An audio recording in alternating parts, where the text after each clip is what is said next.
Fala estrategistas, sejam todos muito bem-vindos a mais um vídeo aqui do canal. Eu sou Léo Dutra, analista de investimentos, estou no mercado há mais de 15 anos, já como analista há mais de 8 anos e neste vídeo específico daqui eu quero falar de uma ação que tem gerado aí, dado quase de 2% de renda pra gente ao mês. Tá? É uma empresa que eu considero aí excepcional aqui no mercado brasileiro, tem gerado excelentes resultados, inclusive recebi a mensagem de um dos nossos assinantes aqui que ele estava conseguindo fazer em 3, 4% ao mês porque fazia alocação de margem também na renda fixa e executando as estratégias nesse ativo. E bom, resolvi fazer esse vídeo principalmente para detalhar um pouco mais sobre a companhia, sobre a empresa, porque a gente tem trabalhado bastante nela no nosso canal de recomendações. Então vamos nessa. Antes de mais nada, já deixa o seu joinha aí no vídeo. Se você ainda não está inscrito, clica aqui embaixo, se inscreve e vamos lá.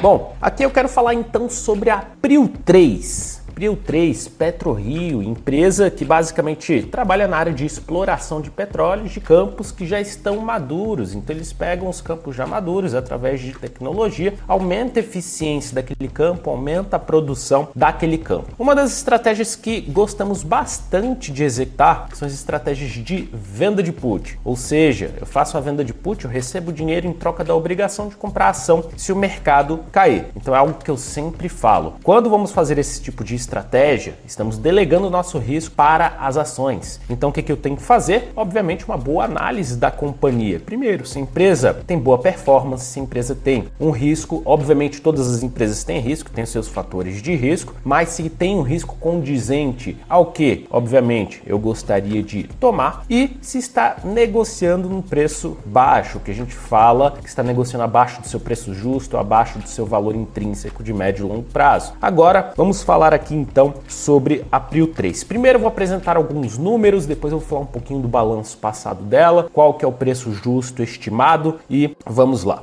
Bom, primeiro que eu gosto aqui da companhia, que se a gente pega a Prio 3, ela tem uma eficiência operacional excepcional. A gente vê que o lucro líquido dela subindo pra caramba, ela começou as operações ali em 2015, 2016 já começou a apresentar lucro e desde então é um lucro que só vem crescendo. Se a gente pega aqui, ó, a gente vê que esse lucro acaba sendo bem proporcional ao capital que a companhia está investindo. Então a gente vê que o capital está investindo, o aumento do capital, né, o aumento do investimento é recorrente. Então a gente tem esse aumento substancial do investimento, principalmente por causa disso daqui, que ela consegue manter um ótimo retorno sobre o capital investido. A gente vê aqui, ó, mais de 21%, quase 23% de retorno sobre o capital investido e isso com investimento subindo.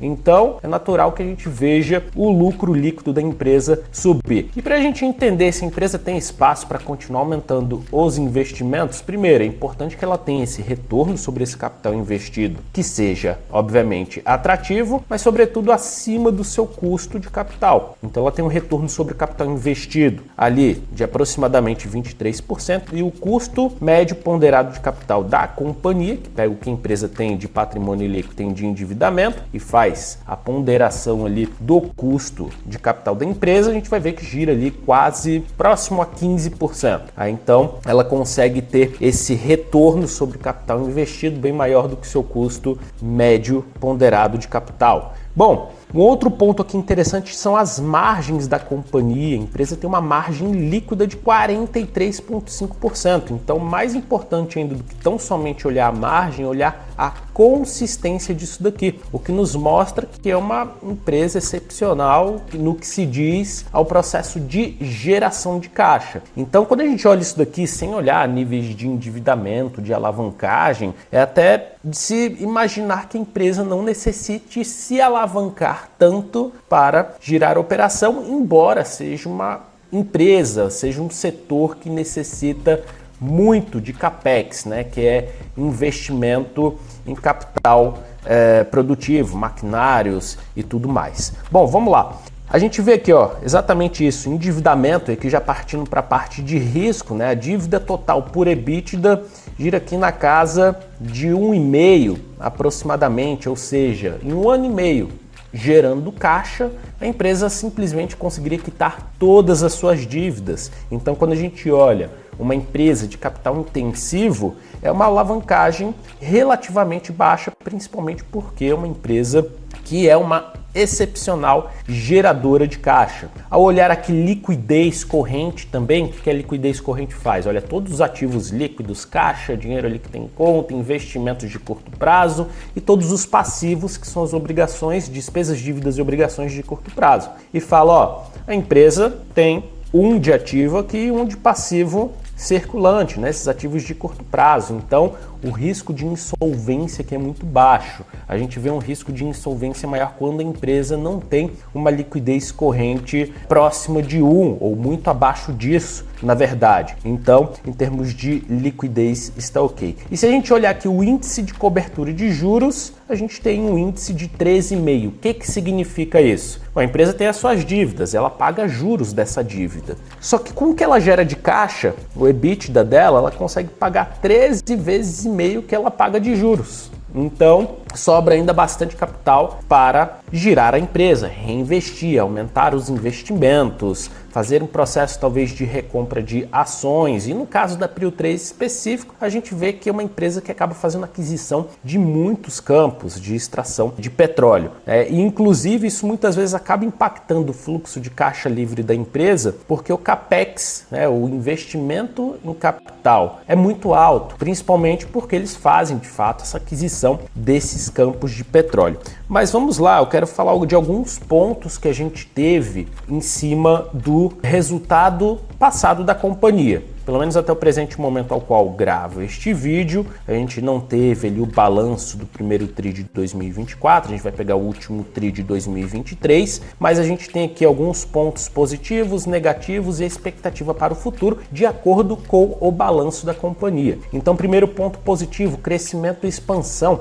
A empresa teve um crescimento significativo em 2023, incluindo a aquisição de novos campos de petróleo e aumento na produção diária de barris. Então, ponto positivo aí. Eficiência operacional, houve uma melhoria notável na eficiência operacional, com a eficiência passando de 61% para 94,6% no campo de Albacora Leste. Então é exatamente isso que eles fazem. Eles pegam os campos maduros e aumentam essa eficiência, a produção desse campo. A companhia também registrou um lifting cost recorde de baixa, então mostrando aí uma gestão eficiente dos custos de operação da empresa, gestão muito interessante, tem uma governança muito legal. E a gente tem aqui um quarto ponto também que eles colocaram, que a empresa conseguiu reduzir suas emissões de CO2 em 20% e continua comprometida com a responsabilidade socioambiental. Vamos lá, pontos negativos, foram 2 pontos negativos levantados aqui, então são os desafios operacionais. O relatório menciona aqui desafios incluindo problemas com a integridade do FPSO Forte, impostos sobre exportação. Léo, o que é esse FPSO Forte? São as plataformas flutuantes que armazenam, produzem petróleo e etc. Então eles tiveram um custo ali maior, principalmente com o processo de manutenção e tudo mais. Então foi um desafio operacional isso daqui para eles. E o segundo ponto é a volatilidade do preço do barril de petróleo. Então, apesar dos bons resultados, a empresa reconhece que precisa estar preparada para lidar melhor com a volatilidade do preço do petróleo. Tirando isso, a gente vê pontos positivos excepcionais. Expectativas para o futuro da companhia. A empresa planeja continuar sua trajetória de crescimento, avaliando novas oportunidades de expansão. É o que a gente viu ali nos números. A empresa continua aumentando os investimentos, um ótimo retorno sobre o capital investido, o que acaba refletindo no crescimento do lucro líquido da companhia.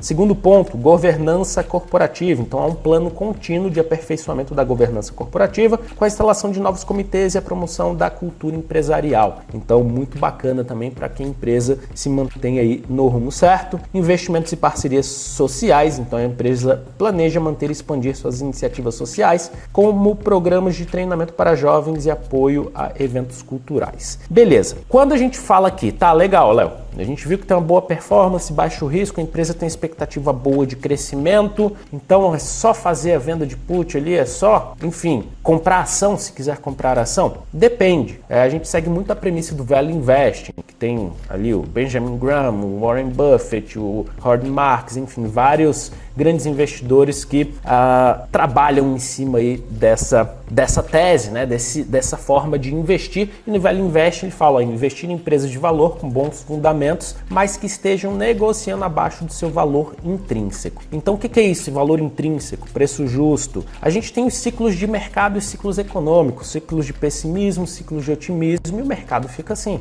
a economia fica assim, né? A gente tem momentos de contração, momentos de expansão, e no médio e no longo prazo o preço, valuation, converge para uma média. Tem um ponto de otimismo, pessimismo e converge para uma média. Então o que se faz? Faz o cálculo dos múltiplos nessa região média. Então quando a ação está negociando abaixo dessa região média e tende a convergir no médio e longo prazo para essa região, a gente fala que a empresa está negociando abaixo do seu valor intrínseco, é hora de comprar, ou quando está acima desse valor intrínseco, é hora de começar a desfazer um pouco mais de posição. É o que o Warren Buffett fala, né? Compre ações dos canhões, venda ações dos violinos, e é basicamente isso. Um dos indicadores, aqui tem diversos, tá? E pode voltar aqui para minha tela. Um dos múltiplos mais utilizados é o múltiplo preço por lucro, que ele fala o quê? Quanto que aquele ativo negocia o seu lucro por ação. Ah, Léo, um lucro por ação de 50 muito alto? Depende do setor, depende da empresa, porque ele tem o seu médio de negociação, onde ele negocia em região de pessimismo, onde negocia em região de otimismo e a região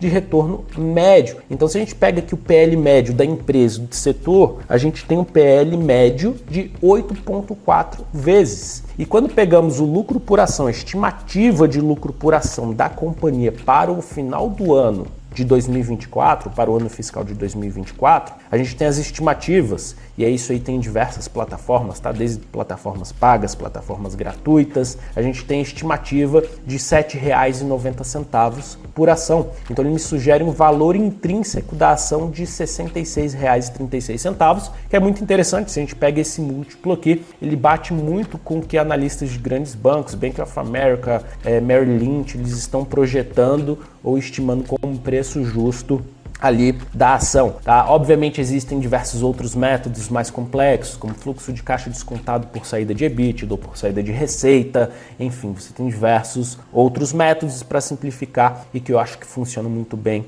Olhar aqui o PL. Tendo isso, vendo que o ativo está negociando abaixo do seu preço justo, a gente vê que o ativo está aqui negociando a R$ 48,00, e já estou falando desse ativo desde que ele estava mais lá embaixo, na casa dos R$ 40,00. O que a gente tem feito? A gente tem trabalhado a venda das opções de venda de put, muito próximo do dinheiro. Então isso daqui é um caso. Se a gente vai pegar aqui para o dia 17, vencimento no dia 17 de maio, venda da put, PRIO-Q 497, eu me obrigo a comprar a ação a R$ 47,93, ótimo, bem abaixo do seu preço justo, recebendo R$ 124,00. Ou 1,24 por ação. Quanto que isso representa? 1,24 dividido por 47,93. A gente está falando de 2,58% de retorno para 11 dias úteis, pelo menos no momento que eu gravo este vídeo, o que é um retorno excepcional, tá? Se a gente pega aqui,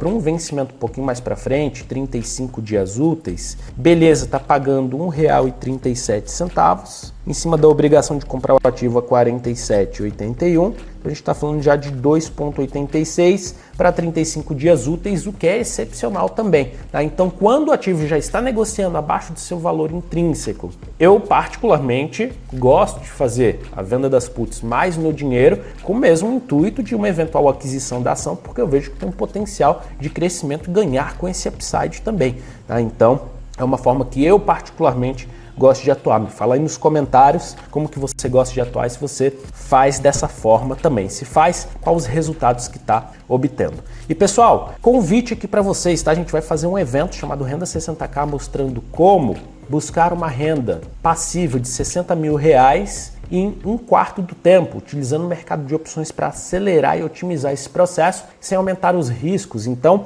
o link eu vou colocar aqui na descrição para quem quiser se inscrever, vai participar desse evento. Vai ser gratuito, vai acontecer na quinta-feira, às 7 horas da noite. Só clica aqui embaixo, vai ter todos os detalhes ali do evento. Faz a sua inscrição e vamos participar lá, que eu vou mostrar algumas estratégias para que você possa ter esses resultados. Bom, gostou do vídeo? Deixa o joinha aí, se inscreve no canal se ainda não estiver inscrito e nos vemos na próxima. Um grande abraço, tchau, tchau.